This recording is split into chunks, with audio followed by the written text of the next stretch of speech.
Evening, everybody, and welcome back to Gooner Gathering. My name is Posh Bertie, the poshest man in all of sports entertainment.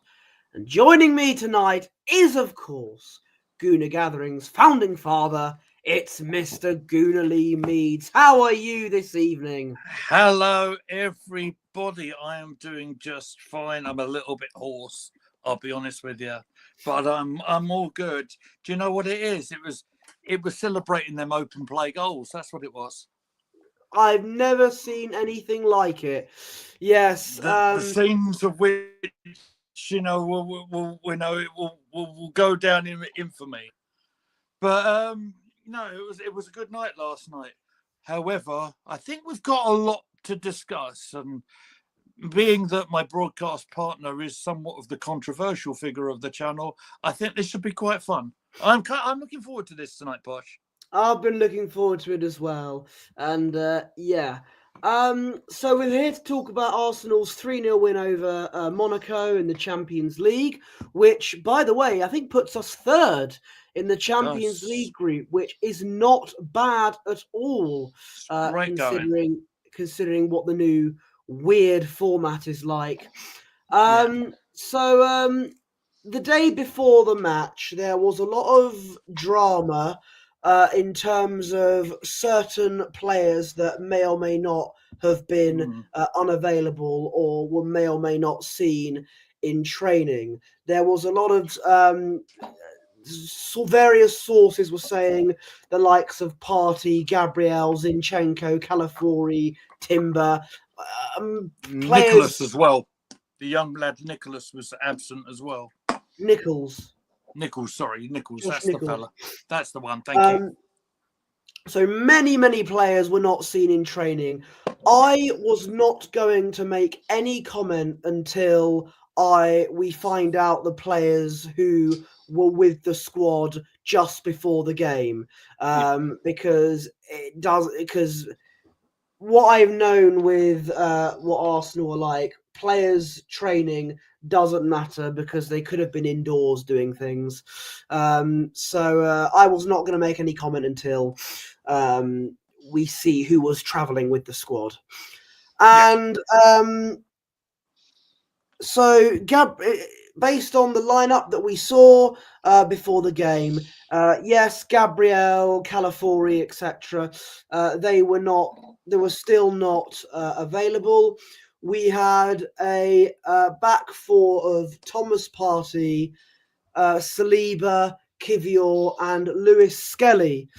So even when we've got players like Ben White, Gabriel, Calafiori, Zinchenko, Timber not available or not fit enough to start, our illustrious manager still doesn't play Kieran Tierney. Now, don't get me wrong. It's nice to see Lewis Skelly playing. I've always said it's good to see the academy players getting a chance, and we'll get to Lewis Skelly in a minute because I thought he played very well.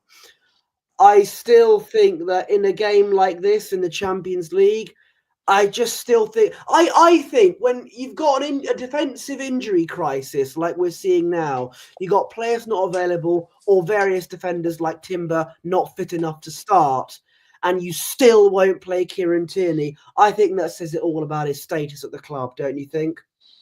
What I think, Posh, is I think you have to be realistic and say that I think Kieran Tierney is amongst our first team squad at the moment, basically because of the fact that we've had so many injuries. And why wouldn't you have him amongst our squad? He's a great pro. He's a great defender. I've got no issues with that. But when an opportunity comes to put maybe someone who's maybe looking into the future a little bit, and we've often spoke about the fact that Kieran Tierney might not necessarily fit the style that Mikel Arteta wants to play. So, indeed, why wouldn't you look to the future? I mean, Lewis Skelly is a young lad who has come onto the scene. I've met him in person, don't you know, when he was round my way. Yeah. Kind of infamously, if you're in my Arsenal positivity group over on the WhatsApp, where I mistaken him from Ethan Nawari. Yes, I thought I'd get that out the way, guys, if you're watching.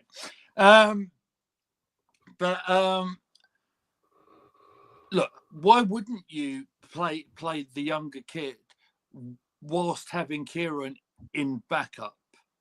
It's look, let's be realistic about it. I think if the right offer's there in January, I think Tierney's going to go. I'm afraid. Yeah, that's being realistic about it.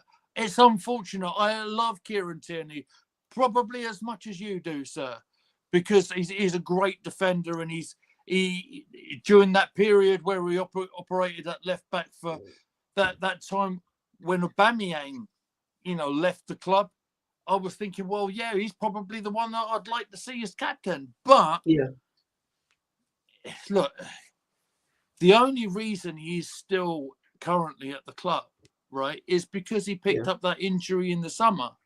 yeah. And it was a bad one, in all fairness. And a fair play to him. He must have worked his backside off to get himself in recognition to get into a squad, right? Because hamstring, I think it wasn't just a hamstring. I think it was an exceptionally bad one.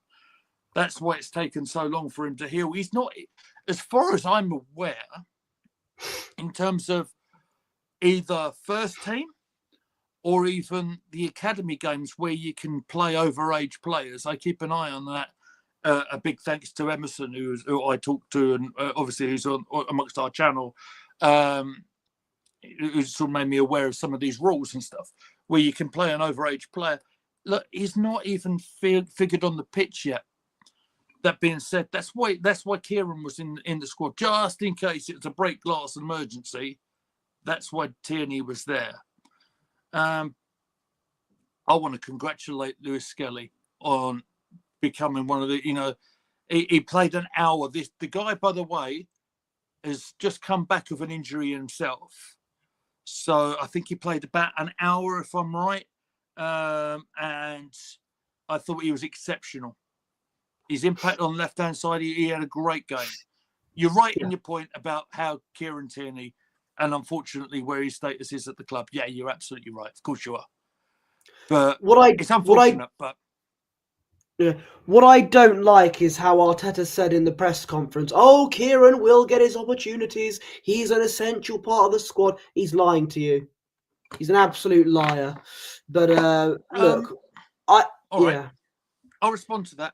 What do you want him to say in front of the cameras? I know. Because you can't say, look, yeah, sorry, lads. Yeah, unfortunately, Kieran is not amongst my plans. I mean, he's only here to occupy the space on the bench. I actually think he might feature potentially in the cup game against Palace next midweek, potentially. But again, that's a little bit, in advance, because I want to, we need to get through Everton first. Yeah, depending on who's fit or not, I think Lewis Skelly might not play as left back until Wednesday against Crystal Palace. Is it Wednesday or Tuesday? I don't know. But, I don't know. I can't tell you that off the top of my head. Next week, I think it'll be Lewis Skelly at left back against Palace. Depends again on who's fit or not. But yeah. So we'll get into the game. So we started off very well. We'll go into the first goal first. Lewis Skelly, as we mentioned, started it all. A lovely ball to who was it? It was Jesus. It was Jesus who got the crossing. That got the assist. Thank God he didn't go for goal, because it would have been another chance wasted. He actually squared it to Saka, who, easy as you like, 1-0. That was a brilliant move from Lewis Skelly to make it 1-0, and a tidy finish from Saka, don't you think? Absolutely. Very intelligent play by the young left back. I've got to call him young left back. Strictly, is not a He's left younger back, than me. but of course he is. Of course he is. Do you know what? He's younger than me as well. Really? Yeah, I know. I was Oh. astonished as well. I know. But an intelligent pass to find Jesus. Jesus already had a chance or two. I think he might have had one good chance already at that stage of the game that he had missed. He was very composed in the cross that he put across to Bukayo Saka, and as soon as Saka got hold of the ball, you knew he was going to score. That's how I felt. There was a bit of a check on the old VAR for the offside. That was all cleared. 1-0 to Arsenal. It was much deserved. It was 1-0 for a long time. It could have been a lot more. Probably should have been a lot more. This is my next note. I put it should have been about 4-0 or 5-0 at half time. But I feel like I've been saying this for a while, from last season onwards, where we should have wrapped a game up to bed at half time, but we completely waste our chances and suddenly forget how to finish. Jesus had a couple of chances, but he's not going to score because it's Gabriel Jesus. Odegaard had a one-on-one. Yeah. Got to have an intervention here. I know what you're saying about Jesus, right? Because yep, completely useless and should be sold in January. Excuse me, you're not league owner. Stop it.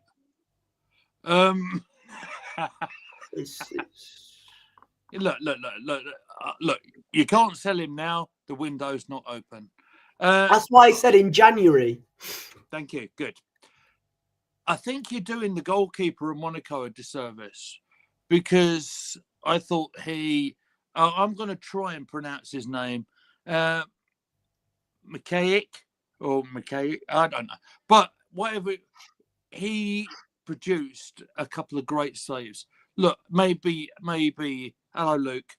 Good to see you, mate. We'll talk about your side in just a minute, mate.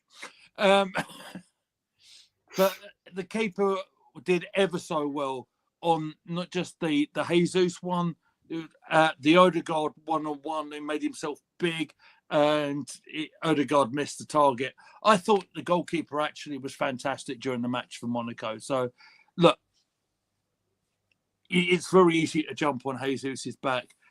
He actually had the shot on target. The goalkeeper did save. So you got to credit the goalkeeper, mate. I do have to pull you up there. Okay. Good to see you, Luke, by the way. Arsenal didn't just win, but the Cobblers won as well. Excellent. I believe they're under new management as well, mate, if I'm not mistaken. Oh, excellent! They joined Ebbsfleet United in new management then again. And you've just got rid of your second manager of the season, and we're going to break the record. We're going to break the records in the most managers this season. That's what we're going to do. Well, you know, it's always great to make an impact, isn't it? Make a DNA. Absolutely. So moving swiftly on from Ebbsfleet United to a club that actually knows how to win games in Arsenal Football Club. Well, I say that of course we were winning, but it should have been about 4 or 5-0 at half time. We mentioned Jesus, but Odegaard had a one-on-one chance that went wide. And then Martinelli had a shot that also went wide. Yes, I know the flag was up afterwards. Yeah, it was. But before the flag was up, I don't think Martinelli knew that anyway. And it went wide regardless. He probably had his blinkers on anyway. He probably couldn't see it. That was a joke, people. That was a joke. Was he looking at the ground? I want to comment just on the Odegaard chance because, to be honest, that sort of one-on-one sort of chance, I don't think that's Odegaard's bag, to be honest. I know it's in theory shouldn't sound too difficult, right? I think as a finisher, I'm not sure Odegaard's one of our top people on that. If it was a Bukayo Saka, I would guarantee it would have been a goal. even if it was a Jesus of probably about 18 months Mm. ago, I would have Well, said yeah, I it was going to was. say, yeah. Jesus But 18 months ago would have scored that. I actually think Havertz now would have probably scored it, that's as we good saw of you to against West say so. Ham. Yeah, absolutely. I agree. I agree with that completely. But unfortunately, you could say A, we were wasteful, or B, the goalkeeper did very well. You could say either of them statements would be accurate. Speaking of Martinelli, there was an Right. occasion where I was the TV downstairs was occupied, so I had to watch it on a definitely legal stream that constantly kept freezing. So I actually Right. missed the uh, potential second yellow card for Martinelli. Right on the half time, yeah? So yeah, before half time. Yeah. But he was a very lucky boy, from what I heard, and should have been sent off. What do you think? Well, you know full well. You saw my tweet, mate. I Yeah, agreed with you. He was a very very lucky boy. I'll say exactly what I said on the tweet. I don't normally tweet or at halftime or during the matches because I'm not normally reactionary at Goonley meets. yeah. Who would do But such a thing? no, exactly. But Gabriel Martinelli picked up a booking on the 32nd minute. It wasn't a particularly bad foul, but it was one that was, warranted that yellow card. Then he went late into a defender, right? Yeah, And you need to be a bit wiser. You need to be a bit smarter, I'm afraid. Uh, I think a bit more mature. That's probably what I want to say. Hello, Dom. Good to see you. Nice to see you, mate. Dom's about to go and have a night out that he's definitely looking forward to. By the way, check out Arsenal Domination. Dom's channel hit 50 subscribers this week, and I'm so proud of Dom for doing that. He's doing some great stuff on his own channel. Thank you, mate, for jumping in. Hit the like button. Ding! Thank you. Martinelli should have been wiser in the Fulham game. yeah. Look at where the offside flag is. He should have been wiser in this match, in my opinion.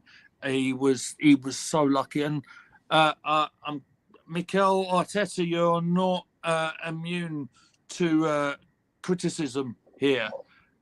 I don't understand why on earth you didn't take Martinelli off at half time. I felt that he was a little bit of a liability. Had we gone down to 10 men again, like we have done during the season a couple of times, it would have been unforgivable. I felt, and a lot of people were going to disagree with me, and I'm quite happy to take that on the chin, right? And I felt it might have been an opportunity for Raheem Sterling to come on, as it was. Who did he bring on for him? I'm just going to Trossard. double. It was Trossard, wasn't it? It was Yeah. the straight swap. They do tend to sort of switch every now and then, don't they? But look, I know why I wouldn't put him on the second half. As it went, I don't think the second half went for Martinelli with any dramas. I don't think he made any impact in the second half. He got pulled, unfortunately. I don't know what's up with Martinelli. He's testing my patience big time now. I don't want to. I'm 1 minute I'm saying yeah he's done, get rid of him. The next minute I'm saying hang on, if we do get rid of him, I just fear he'll be one of those players that we'll regret getting rid of, because there is a player in there. We've seen it. Yeah.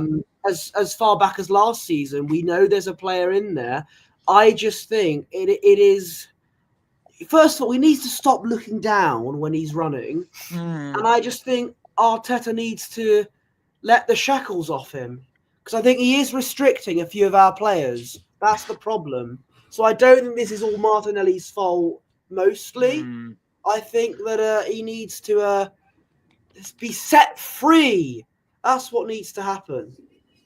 The truth needs to set him free. Is that what you're saying? Absolutely. Right. Absolutely. Okay. So what's up? Absolutely. What is up with Martinelli? Here's the thing. He's had good moments in the season, guys. He really has. The equaliser. Sorry, was it an equaliser? Yeah, it was the equaliser against Chelsea, I believe. Certainly No, scored it was against the Chelsea. opener. Was it? It was the opener. Thank you. Yeah, it was the opener against the assist at Manchester City when he set up Calafiori, when he actually did look up and he picked him out nicely. But then he'll have a silly moment like that when, like last weekend against Fulham, and he shouldn't have been offside. We know he shouldn't have been offside. That's the thing. He's a frustrating talent. I'm not writing him off. I know what you're saying about pushing patience. I know what you're saying. Look, there is a heck of a player in there. I don't know where his confidence is at. I don't think it's exactly there at the moment. He will come good again. I'm sure of that. Perhaps the more seasoned professional in maybe Trossard is a better option at the moment. I'm not sure. Perhaps we'll see Trossard against Everton, and perhaps we'll see Martinelli against Crystal Palace in the midweek. That's my call. Yeah, Dom wants to know our thoughts on Marino last night. I wouldn't say he was spectacular. I think there was one moment I recall with Marino where didn't he get in a position on the left-hand side? I can't remember who played him in. It was in the first half. He put a beautiful ball in at the penalty area. I think it was very early in the match, about six minutes in, something like that, off the top of my head. Where someone, if there was someone there, if there was a poacher was there, and clearly the poacher wasn't there in the game for the most part of it, they should have scored. Steady, but not spectacular. How does that sound? Yeah, that's probably right. Again, I didn't really notice him that much, to be honest. But no, quite. I agree. Yeah, I've got nothing bad to say, but I've got nothing spectacular to say about Marino either. It's probably a 5-6 out of 10 performance. Didn't really notice much with him, but he held a position. He did an okay job, perhaps. I quite like that comment. I quite like that comment from Dom, where he's saying the odd moment where Poch preaches I like the comment from Luke as well. I'm not going to put it up because there's a little naughty word in there. But yes, you are right, Lee, that Northampton Town are under new management now. John Brady resigned, there you go. apparently.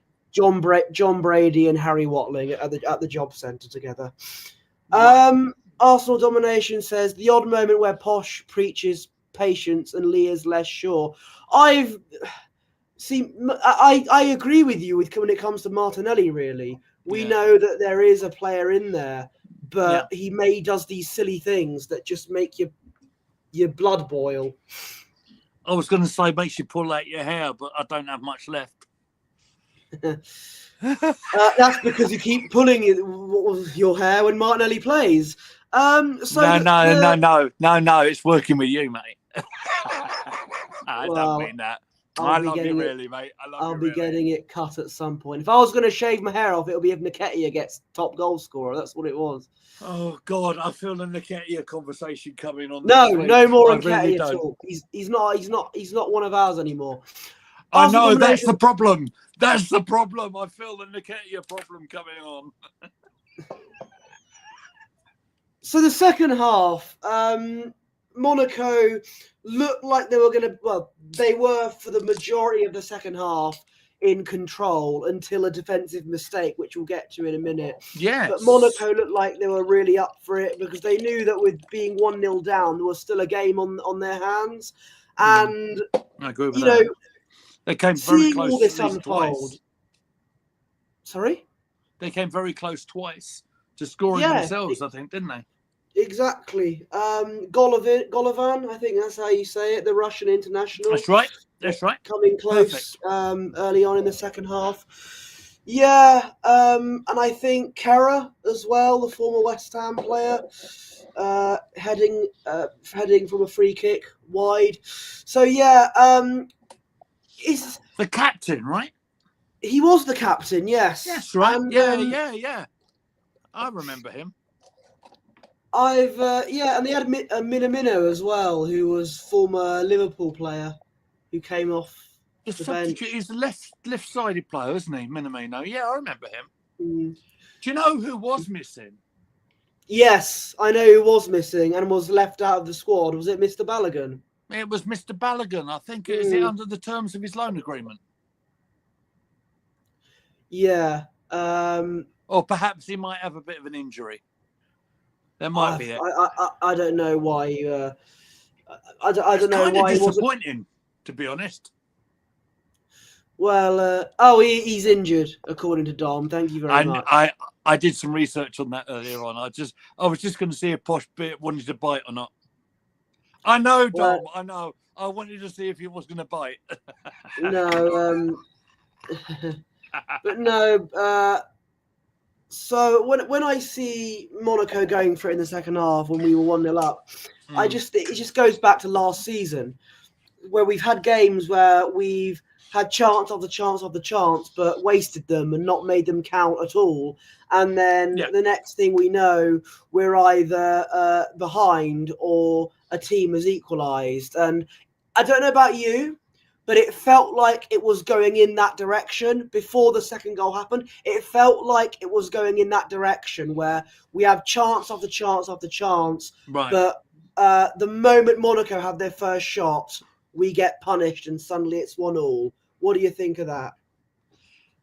Look, you're right. I know exactly what you want. I want to say hello, Emerson Kozia. Great to see you in the chat, mate. Hope you're doing okay, mate.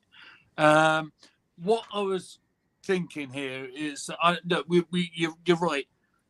We have seen it a couple of times where you go one up, and you want to see them, Do you know what? I'm going to use the word. I'm going to use the domination word.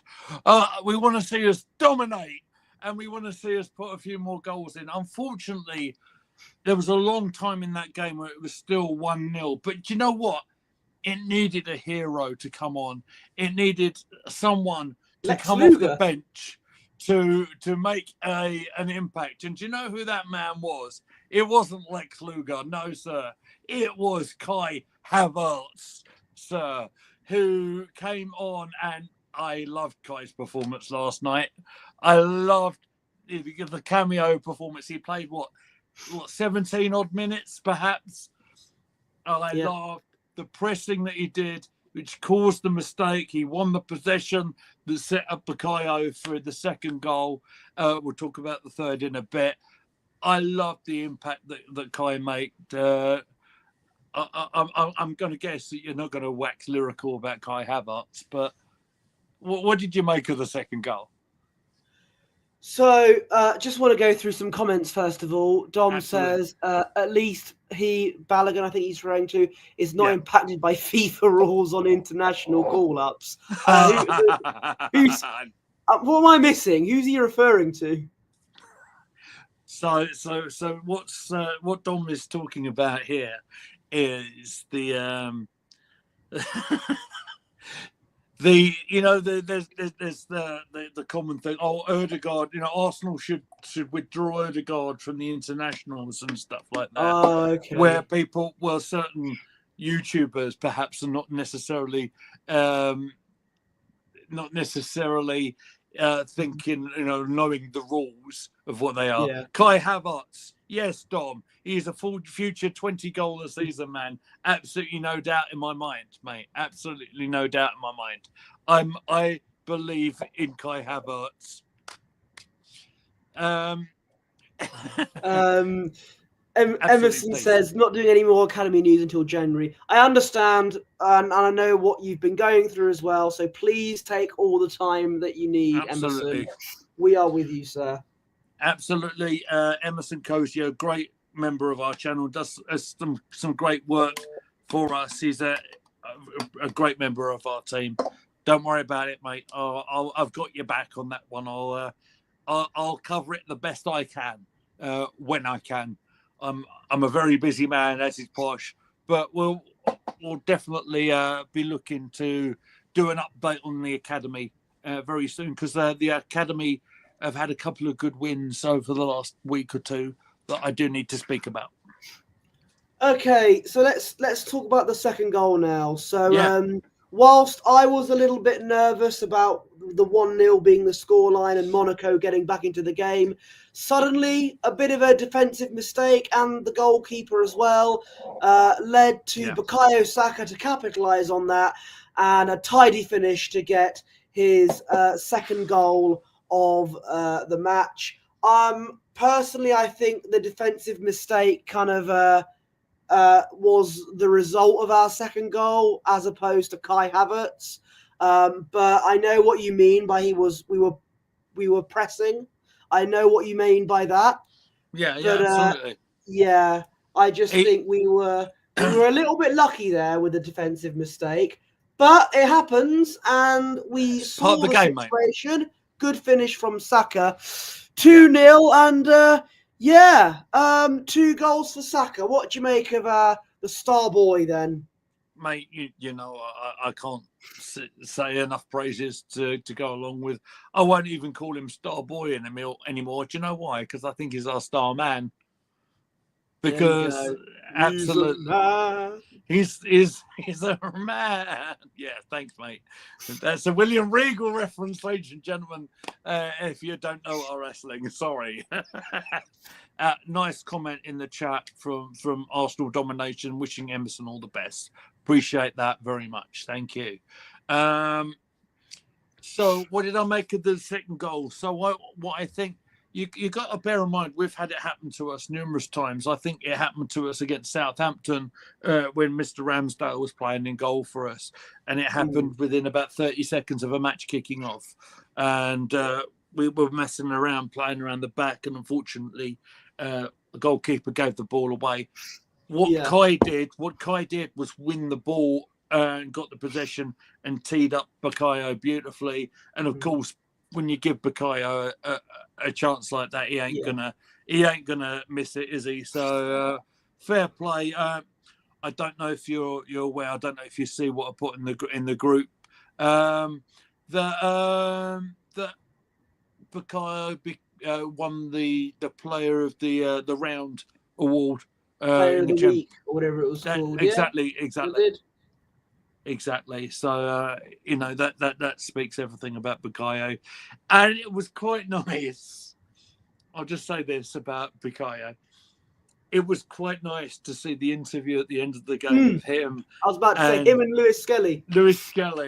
It was like all of a sudden Bukayo becoming the grown up. Yeah. And Lewis Skelly becoming the younger kid, the younger gun, you know? It was quite weird to see it. But then it was the first time I thought, wow, look at this. It's one academy graduate here talking with another one. That's awesome to see. And that very much says anything you want to say about Mikel Arteta doesn't care about the academy. I think he does. And I think, you know, it wasn't just Skelly as well. If you looked amongst our squad yesterday evening, I see Tommy Setford, who was in goal for our academy side, kept a clean sheet as well, who was on the bench. So he played earlier in the day, and then he was on the bench for the first team. I also see amongst Neto's cup tied, but okay. Sorry? It's Neto's cup tied. No, he's not. Not for Champions League. Neto was on the sub bench. Yeah. I've got my fact checker with me. Don't worry about that, mate. I've got about 3 tabs in front of me, mate. So I'm covered tonight. Don't worry about that. I also can tell you that his name's Zayn. I don't know how to pronounce his second name. Monluis, perhaps, who's an exceptional centre half has been playing for the academy side. I've been watching. He's been captaining the academy side for a few games as well. He was amongst our substitutes last night. Ethan Nawari, you know him a bit. Josh Robinson, who's a right back who I've seen playing in the Bristol Street something, whatever, the auto windscreens cup, whatever it was. I've seen Josh play in that competition. Of course, Haven as well was amongst the subs as well. So that's 5, I think, academy players amongst our squad in the Champions League. Yeah, I think there's an interest in the academy there, don't you? When you've got an injury crisis like we do, yes, there is. Yeah. No, as I said, Luke, I was pleased. I know Kieran Tierney didn't play, but from what I saw out of Lewis Skelly was exceptional. And as you said, I loved that interview with him and Saka. And, all of a sudden, as you said, the student becomes the master. And it was just great to see. So then the third goal happened. For a minute, I thought Saka had his hat trick, but it turns out Kai Havertz got in the way. I'm absolutely fuming, Mr. Meadows. You're a funny man, absolutely irate and fuming at this. Kai Havertz got in the way of Saka's hat trick. I'm sorry, but that's a disgrace, and he should be dropped for about 10 games for that. No, because then it means we have Jesus up front, and that's not good. No. I'm going to quote The Miz. I'm going to talk over you there. I can't help it. I'm going to quote Miz. Really? Really? I know you're jesting with me, and I know it. I can see by that grin on your face. Look, Saka, he's getting closer to that hat trick for Arsenal, and yes, he's already got that hat trick for England. Yeah, that was just before your birthday. I remember it really well, mate. It was on my birthday. It was on your birthday. There you go. Although it was for England in a friendly, so it doesn't really mean much. I want to see it properly for Arsenal. Oh, I think we all do. What's the bigger picture, Posh? The bigger picture was the absolute scandal that was Kai Havertz getting in the way of Saka's hat trick. That's what strikers do. It was an own goal. I think it came off the foot of the Monaco player. I'm not sure. I think it might have been an own goal. I've looked back at BBC and I've looked at Sky, and they're still crediting it as Kai.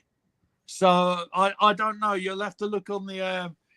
We'll have to look officially amongst the UEFA people, I reckon, because there would.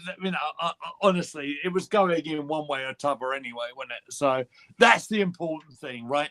I'm gonna keep it real for this moment. Look, we needed that. We needed the extra goal. Yeah, great. It secured the win. The bigger picture here is Arsenal finished off with a win. It leaves us in a great position. I think we've got 2 games to go. Posh, am I correct? We do. Home to Bucharest, I believe, and then away to my Girona. I think both are in January. And I didn't expect you to do that. I liked it. It was good.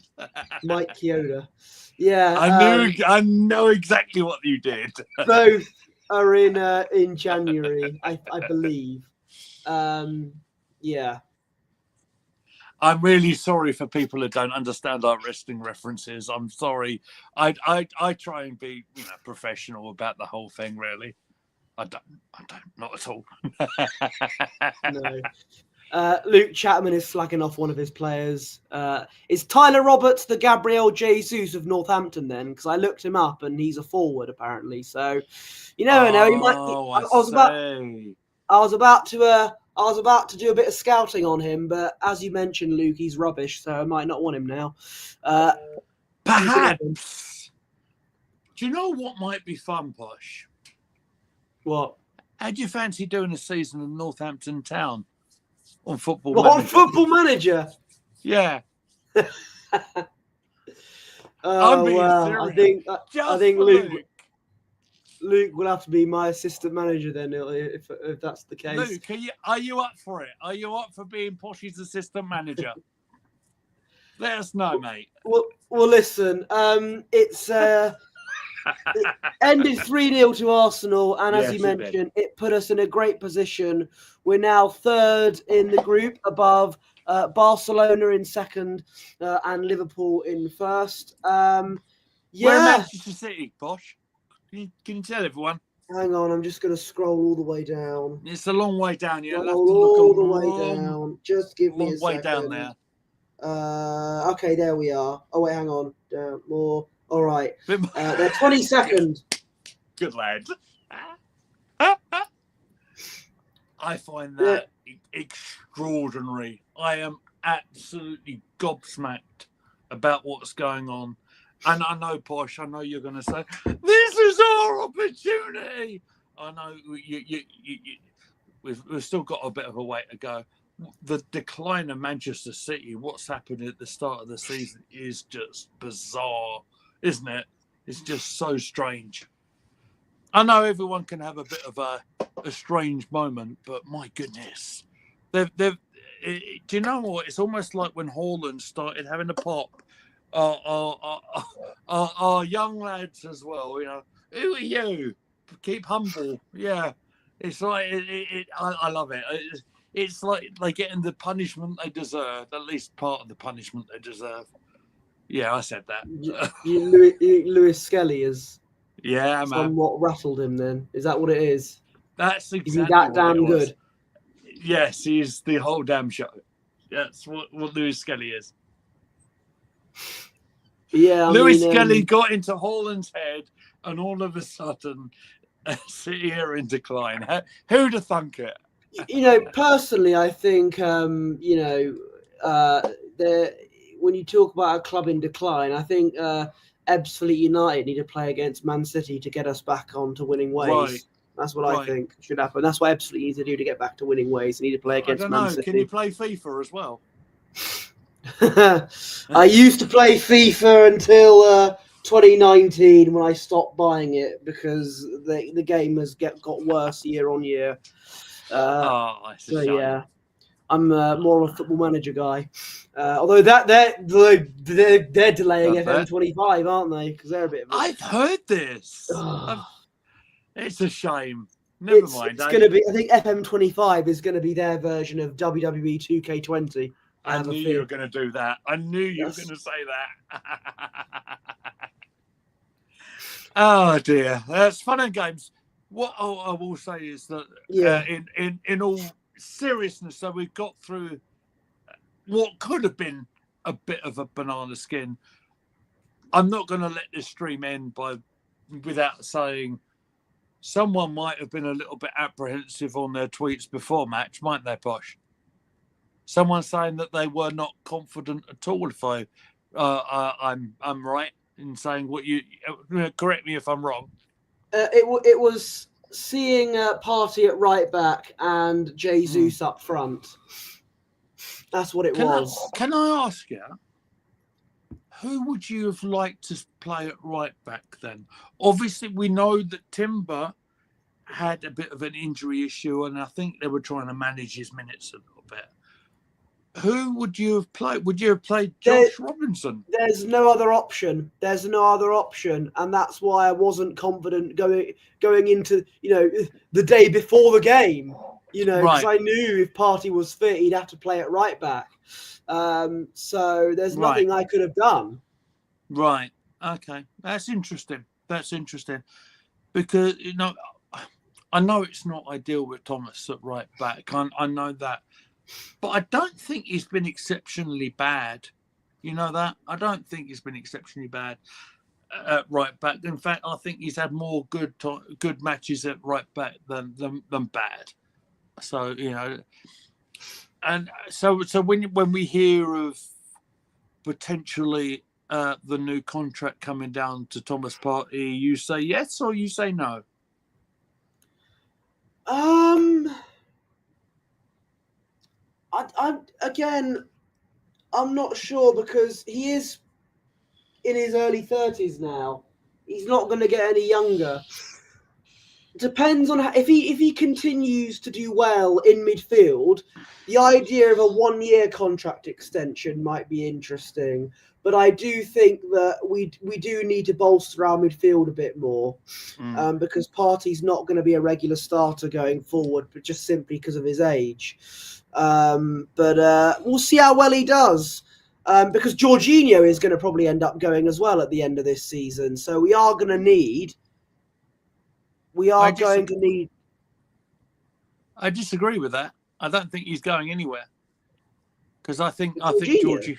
Yeah, I don't think he's going anywhere. I think he's going to be at Arsenal when he'll retire at Arsenal as a player, and I think he'll end up in the coaching staff. Well, what I mean by this is Jorginho is not a regular starter, and as he gets older, he definitely shouldn't be. I just think there's going to be a bit of a clear out next season. I think we're going to have to have almost a new look squad almost because of course, as I mentioned, we need that all important striker. And if Martinelli tests our patience more, and he might be a casualty for the transfer market if he's not careful. So we'll need a winger and in the midfield as well. So many things. And we need a good director of football. I'm not having Dan Ashworth in charge as our director of football because he wanted Gareth Southgate as the United manager. Right. So I'm not having him. The guy from Real Sociedad seems to be all right. So, look, anyone who's an upgrade on Edu is fine by me, unless it's Dan Ashworth. Yeah, I think we've got a bit of time to worry about that. I get your point, absolutely. Yeah, Luke, mate, I think we get your point about. Tell you what, Luke, there's a guy called Gabriel Jesus who we're looking to sell. I think he'd be a perfect replacement for the Cobblers for Tyler Roberts. So we will happily sell Gabriel Jesus to you if you don't like Tyler Roberts that much. And at this stage, I'll need to say hello at AFC always, who says 22 goals for Jesus in 3 years for Arsenal. Yeah. I actually feel a bit for Jesus, and I'll tell you why. Because I think he's been hampered. So do you remember that season when we had the World Cup in Qatar, right? Yeah. And not been the same since. So if you go back to that pre-season, right? We played, strangely enough, Monaco in the Emirates Cup. And did we beat them on pens, I think? Yeah. If my brain is correct. Fabio Vieira got the winning penalty. I've heard that before. And then I distinctly remember doing a video. There was a news update come out that Jesus had to go in for what was described as a minor procedure, right? And unfortunately, I think that minor procedure ended up to being a longer stage problem than I think anyone expected. He got hurt, of course, on that last game that he played for Brazil in that Qatar World Cup. And then look, I feel for him. I real feel for him because he was he's provided, I think, my favourite moment in the whole of our experience on Gooner Gathering. It's in injury time against Manchester United. We were both together here, and you were losing your mind because, of course, injury time was playing on. Yeah. And then all of a sudden, Jesus was through on goal. It's my favourite moment. I know it's in the back end still. If you want to play it, you can play it in a minute if you want to. But unfortunately, them injuries have, I think, taking a toll on him.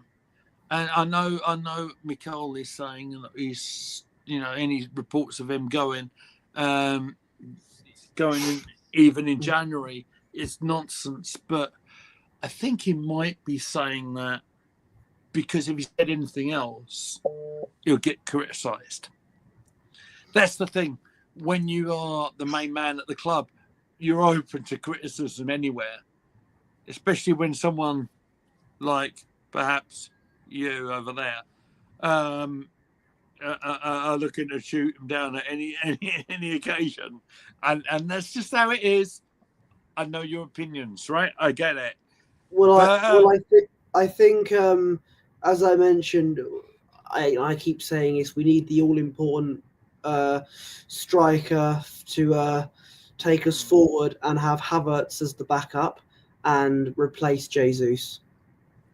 I mean, AFC always thinks there's about 8 to 10 players that we need to get rid of. So, but I also comments that Jesus sent Delo to the shops, and yes, he did, and I thoroughly enjoyed that moment. I think the quote I had back then was because I originally thought that was Johnny Evans instead of Delo, and I said that he sent Johnny Evans back to West Brom.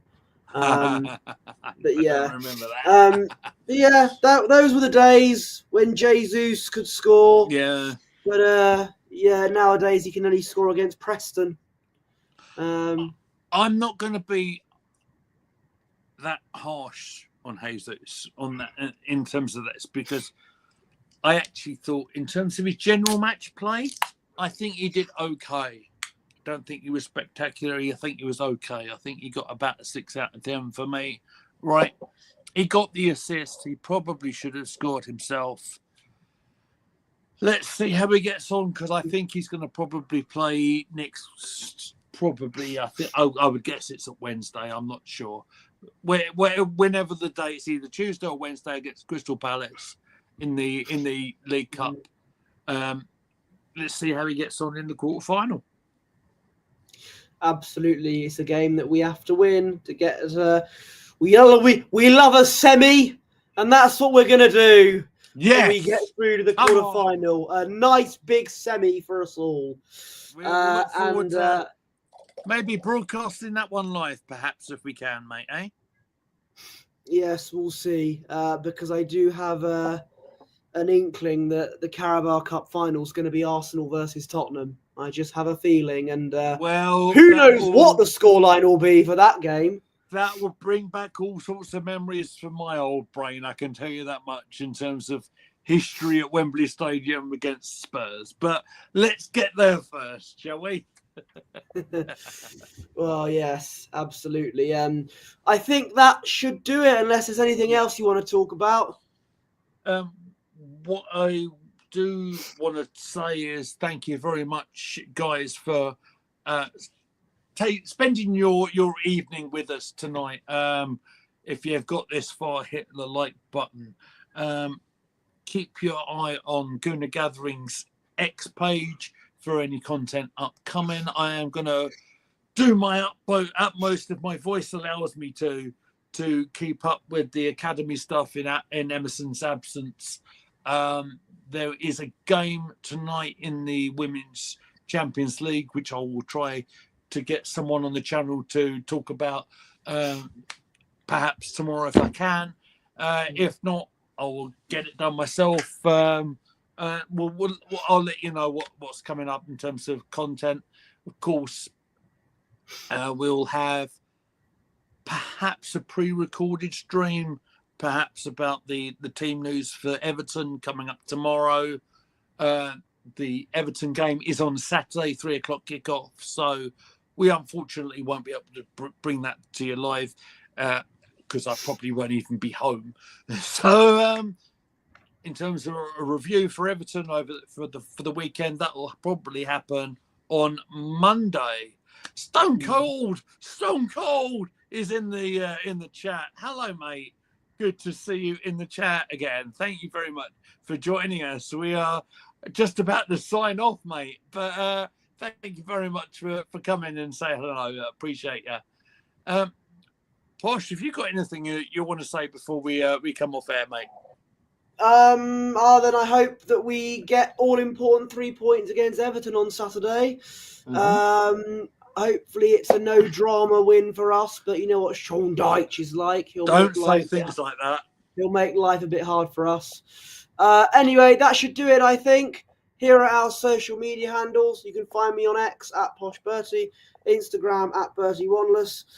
And I run Gooner Gathering's Instagram account, which is at Gooner Gathering. I promoted this video 20 minutes beforehand. We watch Arsenal, so you don't have to. And yes, where can they find you, Mr. Meadows? You can find me at Goonerly Mead. You can find anyone on the channel on our glorious X page at Gooner Gathering. Of course, I run the TikTok channel as well because I'm that cool, obviously. Oh, Niall, we're just about to sign off, I'm afraid, but good to see you nonetheless. And yeah. Thank you for dropping by, Niall. It's nice to see you as always. Like I said, keep an eye on our social medias. We'll let you know when we drop our next video. But thank you very much for watching. I think myself and Posh are out of here for now. Until next time, guys, take care. Love you, bye. And we're going to watch Rangers beat Spurs.